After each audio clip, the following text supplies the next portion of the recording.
नामुमकिन का लफ्ज सिर्फ उन लोगों के लिए है जो दुनिया में कुछ करना ही नहीं चाहते, जिन्होंने तय कर लिया है कि उन्होंने जिंदगी बेकार गुजारनी है, हाथ पर हाथ रखकर बैठना है। लेकिन जो कुछ करने की ठान लेते हैं उनके लिए कुछ भी नामुमकिन नहीं होता। दोस्तों, हर चीज उस वक्त तक नामुमकिन होती है, इम्पॉसिबल होती है, जब तक कोई उसे करके नहीं दिखाता। ये नेल्सन मंडेला ने कहा था। असल में इम्पॉसिबल का वर्ड खुद ही आपसे कह रहा होता है, I am possible, I am possible, लेकिन कोई उसकी बात सुनता ही नहीं। दोस्तों, आज की इस वीडियो में मैं आपसे कुछ वाकयात शेयर करूंगा जिन्हें सुनकर आपको ये यकीन आ जाएगा कि इम्पॉसिबल इस दुनिया में कुछ भी नहीं। दोस्तों, डॉक्टर ली डी फॉरेस्ट एक बड़े ही फेमस अमेरिकन साइंटिस्ट थे, बहुत बड़े साइंटिस्ट थे। उन्हें फादर ऑफ इलेक्ट्रॉनिक्स कहा जाता है, फादर ऑफ रेडियो भी कहा जाता है। उन्होंने 1955 में वॉइस ऑफ अमेरिका रेडियो को एक इंटरव्यू दिया और कहा कि साइंस ने चाहे कितनी भी तरक्की कर ली है और वो चाहे कितनी भी तरक्की और कर ले, लेकिन इंसान कभी भी चांद पर नहीं पहुंच सकता। चांद पर किसी इंसान का जाना नामुमकिन है, इम्पॉसिबल है।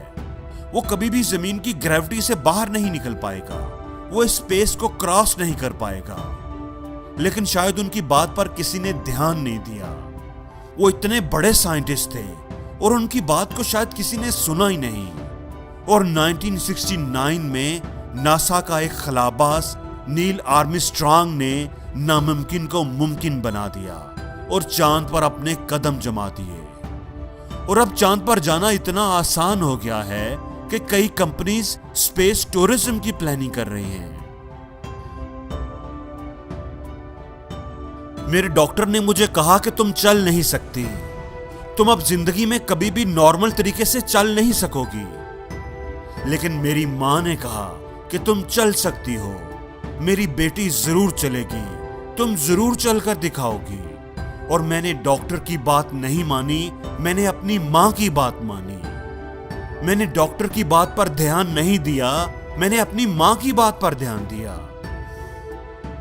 दोस्तों, विल्मा रिडोल्फ एक ऐसी एथलीट हुई है जिनको पोलियो था। डॉक्टर्स ने कहा कि दौड़ना तो दूर की बात, पोलियो की वजह से तुम सही तरीके से, नॉर्मल तरीके से कभी चल नहीं सकोगी। लेकिन दोस्तों, विल्मा ने नामुमकिन को मुमकिन कर दिखाया। वो न सिर्फ दौड़ी बल्कि इतनी अच्छी एथलीट बनी कि उसने 3 ओलंपिक्स गोल्ड मेडल जीते। अगर आपके अंदर कर दिखाने का जज्बा है तो नामुमकिन इस दुनिया में कुछ भी नहीं। रे चार्ल्स एक बहुत ही बड़े सिंगर और म्यूजिक कंपोजर थे। अमेरिका में उन्हें एक लेजेंड की हैसियत हासिल है।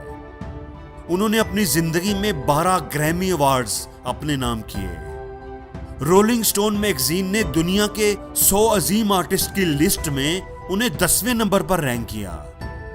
तो आप कहेंगे कि यह कौन सी बड़ी बात है, दुनिया में बड़े बड़े आर्टिस्ट हैं। लेकिन दोस्तों, बड़ी बात यह है कि जब वो 7 साल के थे तो उन्हें आंखों की बीमारी हो गई, ग्लूकोमा, जिसकी वजह से उन्हें नजर आना बंद हो गया, वो अंधे हो गए। 15 साल की उम्र में उनकी मां चल बसी। एक अंधा और बेसहारा बच्चा क्या कर सकता है? एक अंधा जिसको नजर ही नहीं आता, वो म्यूजिक कैसे कंपोज करेगा, गाना कैसे गाएगा? लेकिन दोस्तों, रे चार्ल्स ने इन सब बातों को गलत साबित कर दिया। आंखें ना होने के बावजूद उन्होंने ऐसे गाने कंपोज किए और गाए जो आज भी करोड़ों लोगों के दिलों में बसे हुए हैं। जब वो पैदा हुआ तो पैदाइशी तौर पर उसके ना तो बाजू थे और ना ही टांगे।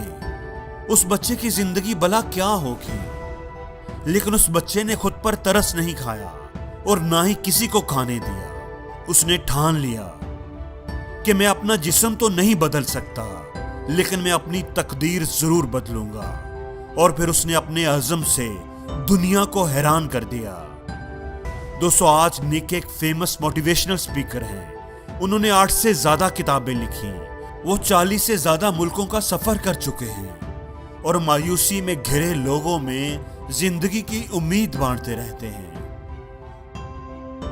दोस्तों, अगर वो इंसान जिसके ना बाजू हैं और ना टांगें, अगर वो एक कामयाब जिंदगी गुजार सकता है, तो फिर मैं और आप क्यों नहीं।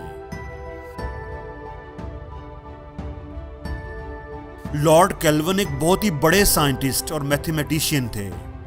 उनका कहना था कि सिर्फ परिंदे ही हवा में उड़ सकते हैं। इंसान या कोई भी मशीन कभी भी हवा में नहीं उड़ सकती।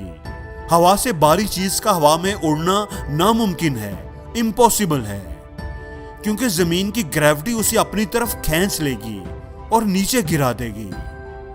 ये इम्पॉसिबल है कि लोहे या किसी और मटेरियल की बनी हुई कोई मशीन हवा में उड़ सके। लेकिन दोस्तों, 1903 में राइट ब्रदर्स ने हवाई जहाज बनाकर दुनिया को हैरान कर दिया, नामुमकिन को मुमकिन कर दिखाया। और मजे की बात यह कि राइट ब्रदर्स कोई साइंटिस्ट नहीं थे, ये कोई बहुत ज्यादा पढ़े लिखे भी नहीं थे। ये दोनों भाई साइकिल बनाकर बेचने का बिजनेस करते थे। दोस्तों, ये कोई कहानियां नहीं है, ये वो कारनामे हैं जो लोगों ने करके दिखाए हैं। वो काम जिनको लोग इम्पॉसिबल कहते थे, इम्पॉसिबल समझते थे, इन लोगों ने नामुमकिन को मुमकिन बनाकर दिखाया। दोस्तों, हालात चाहे कितने भी मुश्किल क्यों ना हो, रास्ता बनाने वाले रास्ता बना ही लेते हैं। जो करना चाहता है उसके लिए कुछ भी इम्पॉसिबल नहीं है। और जिंदगी में हर रोज कुछ नया सीखो, नया सोचो, नया करो, लर्न करो।